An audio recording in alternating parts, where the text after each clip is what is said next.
Well, welcome to Digging Deeper, a podcast and ministry of City Church, where we delve into topics, truths, and testimonies we would not normally have time to do on a Sunday morning.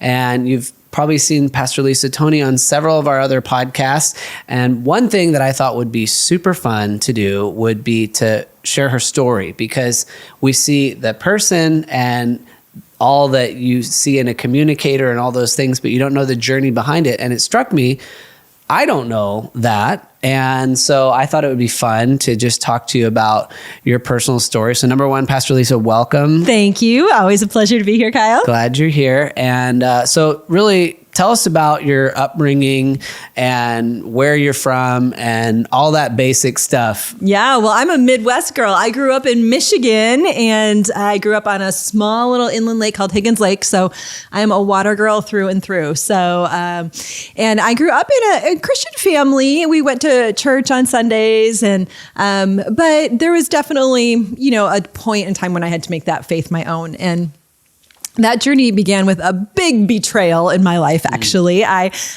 was dating a boy very seriously in high school. We dated for about 2.5 years. I was pretty convinced I was going to marry him. And then I started noticing that my best friend started acting very differently around him. She would touch his shoulder and laugh a little too long at his jokes. Yes, you know where this is going.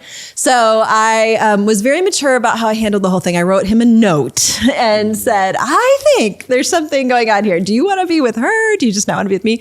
And he's like, no, I want to be with her. And so it just kind of, I was 17, and it kind of just shattered my world, because I thought I had my future all laid out. And then, it broke my heart so much because, one, I was mad at him, but it was really hard to be betrayed by my best friend. We'd been best friends since I was 6. And so I just didn't think friends were supposed to do that to each other, And so it really shattered me pretty hardcore. I mean, I hit a funky place of depression. I wasn't eating, I wasn't sleeping.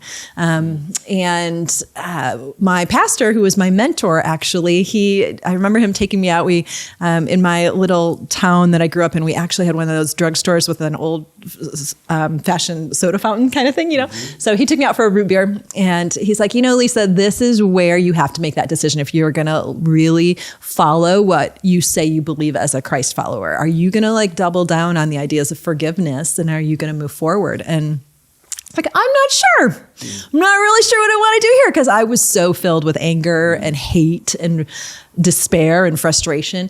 And I remember praying, and I began this journey with the Lord every night, praying to God, asking him to help me forgive, because I did not have that within my own capabilities to do. And so just as a 17-year-old, every night, Lord, help me to forgive them. Help me to forgive her. And, I'm in high school, and so I was seeing them all the time, and so that was hard. And I remember the Lord was very faithful. And this was after months of praying this prayer. I met her out in the parking lot, and I was like, wow, I can forgive you. And I don't even know where it came from, other than just that repetition of obedience to, that challenge of, I am going to choose the Lord. God has given me a choice of how I want to live, and I have to decide if the Lord is my life or not. And so I remember that being very pivotal as my faith of saying, am I just going to live my life full of anger and rage, or am I going to choose to try and give those things to the Lord and live a different way? That's really good. So grew up in a Christian family. How siblings? Yeah, I have 2 sisters. So I have one older and one younger. So I'm the middle one that learns how to navigate it all, right? Okay. Yep. And then high school, at this relationship, this breakup thing. Then how does the college story play in? So I was public school girl my whole life. And then for college, I had some choices, and I found a Christian college, a liberal arts school called Taylor University in Indiana. Yeah. And I was so excited for the chance to get to go there. I had no idea what integrating faith in learning looked like, because I'd been in such a secular environment for my education. And so I almost had this double life, it was church on Sundays, real involved in youth group and leadership, and go to church camp and church conferences. But then school was very secular. And so I really felt like I had 2 me's. I had the Christian Lisa, and I had the secular Lisa. And so I really, going to a Christian college was such a cool opportunity for me to learn, and really felt the Lord call and challenge me to unity, that I didn't get to be two people. Like, I had to figure out how to be one Lisa that was living Jesus, not just on Sundays, but every day of the week. And so that was a really fun opportunity for me to be able to do that. I floundered a lot in what to major in. I think I changed my major like 5 times. I almost joined the Coast Guard. I didn't know what I was doing. And I ended up in communications because I love being able to communicate and speak, and I love words and the opportunity to connect with people in that way. So I got a degree in communications and a minor in public relations, and then had to figure out what comes next after school. Yeah. This is the big choice, right? I see communication. That's it. That's totally you right there in public relations. So did you want to go into like PR and all that stuff? I did. Yeah, I did. I was going to go kind of corporate and do public relations and some kind of communications within a company. And I was really in a season of wrestling, as most of us are when we're in college. But I bounce around from some churches, but I really was getting frustrated with the church. Honestly, I loved Jesus, but can I just be honest? I felt like the church was boring, and I felt like it was irrelevant, and I wanted to have fun, and I thought Jesus was fun. And I remember going to youth camp, and it was fun. And I'm like, why are all these adults so boring? And so I really had kind of just was like, and I really had a moment with the Lord. It's I've only had just a handful of times, so I felt like the Lord spoke to me very clearly and said, Lisa, if that's how you feel, I need you to go to seminary and train and change it. Change the way church is done. Wow. And I was like, really? I don't know. Can I do that? So I had a lot of questions I had to work through with the Lord. I didn't know if women could be preachers and speakers. And that was the air. I was very much gifted in leadership. And so I just didn't even know. I had to find some new resources, some new people to talk to, some new ways to think about things. And by that time I was dating another guy, and he was not feeling so great about me going into ministry. It's like, why can't you just be a teacher or a nurse or something? I'm like, so I was like, Lord, and he had a great job. He had a house, he had a car, the whole thing. Like, I would have been set if I would have just stayed where I was, but I just But your vision would have been crushed. Yeah. And I just had this sense from the Lord that this is what I was supposed to do. And my parents weren't in favor of it. I mean, I did not have a lot of people that were like, but I just had this like fire that had been ignited in my soul. And I had some people that really believed in me and pointed me to some places. And so I had 2 different seminaries that people recommended to me that were really supportive of women in ministry. So I checked both of them out. I flew out to California, and it was like the heavens opened up, and it was like, these are my people. I loved the 6 lanes of traffic. I'm like, yes, I don't have to get stuck in 1 lane of traffic. I mean, now we get stuck in every lane, but back then you could navigate it. So I ended up having to break up with my boyfriend, and that was really hard. I remember I was working a job as an admissions counselor, so I was representing our school, and I had to kind of make a decision. And so I'm like, I threw out what I call a fleece. I don't know what it was, but I'm like, okay, Lord, if I get out of this conference early, I'm going to go break up with him and just move to California. And if I don't get out of this conference early, then I'm going to stay. Like, it's just the sign for me to stay. I don't recommend that you always do this with the Lord, but this is how I rolled back then. So I got out of the conference early, and I happened to have my red power suit on and my red heels. So I showed up at his door and just said, dude, it's over. Sorry, I'm moving to California. Wow. Straight to his door. Yep, I did. And I mean, it was hard, but so I packed up my blazer. I didn't know a soul out here.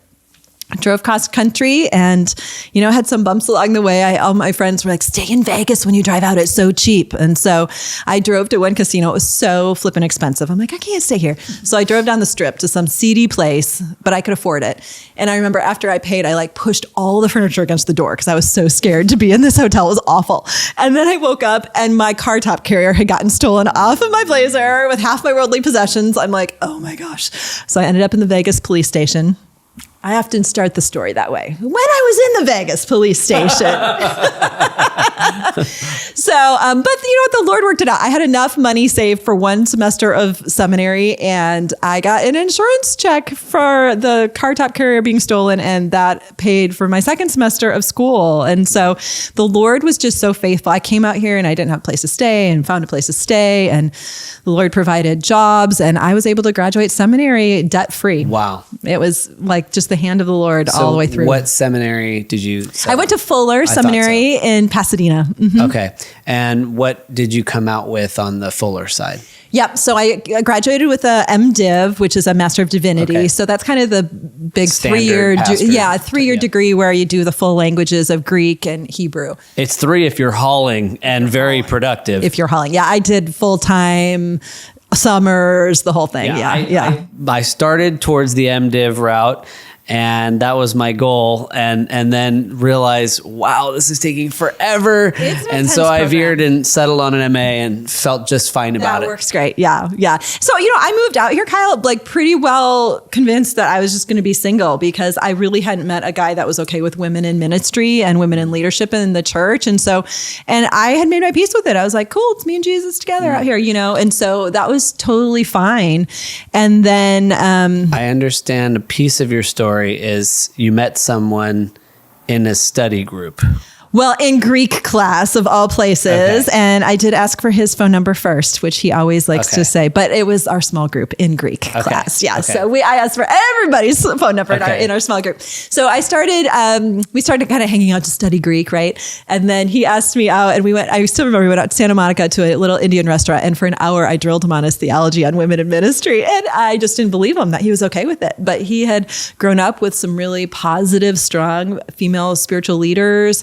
He'd wrestled through it in scripture and come out feeling very strong. And so after my hour of drilling, I decided I'd go out with him again. And we did break up. I was going to say, I've heard a twist in the story. There's a twist. And then we got back to Hebrew. So I'm like, dude, we're running out of dead biblical languages to study. So we need to get this figured out, right? So how long were you actually separated from each other? I think we broke up like right around Halloween-ish, around October, and then we got back together in our summer intensive. So okay, that's a good chunk of time. That's where it's like, did you feel like at that point you fully said goodbye and thought it was over, or did you feel like maybe we'll get back together? Well, he started dating someone else in seminary that I had to watch them, there's your high school all over again. I know. I'm like, what is happening? I'm like, I just need to become a nun, Lord. What do I do?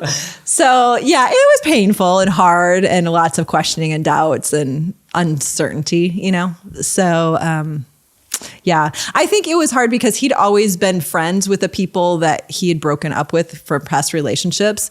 And I always drew devil horns and mustaches on mine. So I was really trying to grow as a human and figure out how to be friends with him. Yeah. So I did that. We moved where we were able to have friends, and then okay, well, we can have coffee as friends. And then we started studying Hebrew and decided to get back together. That is very cool. So then the second time around, how long till things got a little more serious? More serious?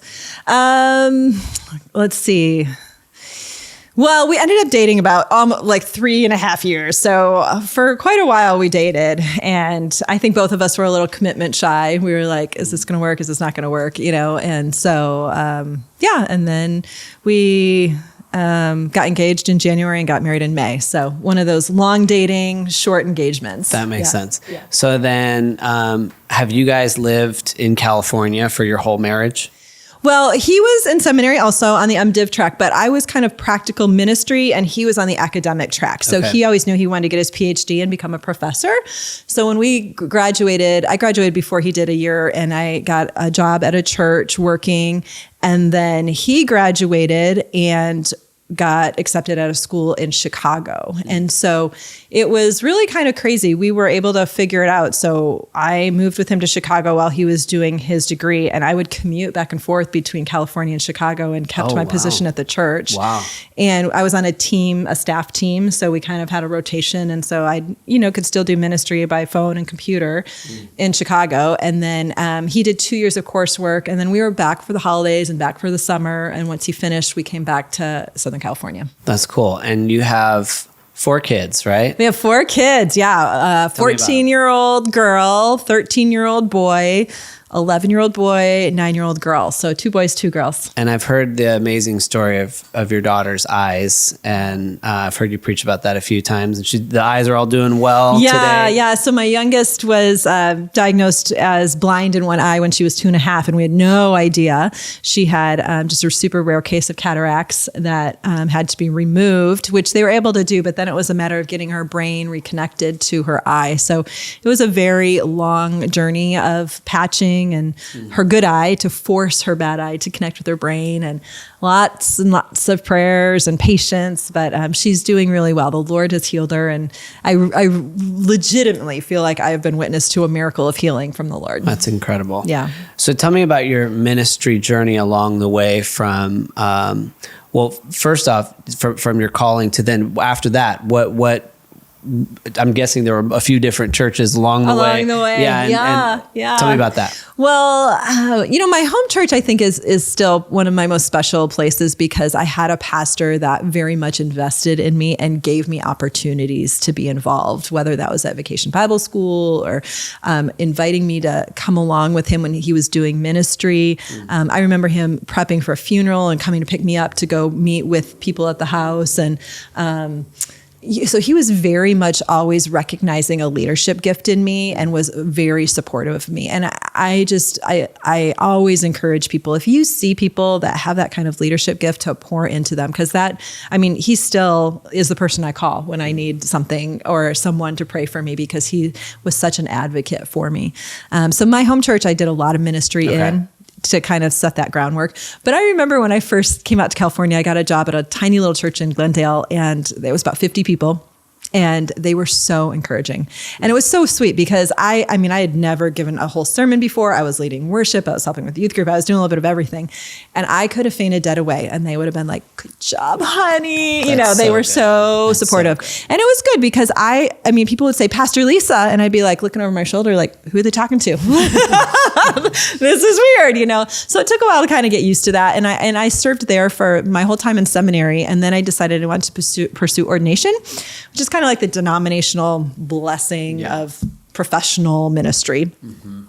And so I went back to my home denomination to do that. And this church was in a different denomination. So then I got a job at a church called, that was in the denomination, but it was a part-time position as a women's pastor. And I didn't even know what that was. And at the time I was not married and I didn't have kids. And so I remember looking at the position and I called them. I'm like, I'm not married. I don't have kids. They're like, that's okay. I'm like, I don't do crafts and teas. And they're like, that's okay. What are you going to do? I'm like, I'm going to teach the Bible and raise up leaders. And so they hired me, and I had no idea what I was doing, but I just doubled down on having fun. So I would do women's events that were meant to be fun and integrate spiritual direction into those, and it really thrived, and that was really exciting.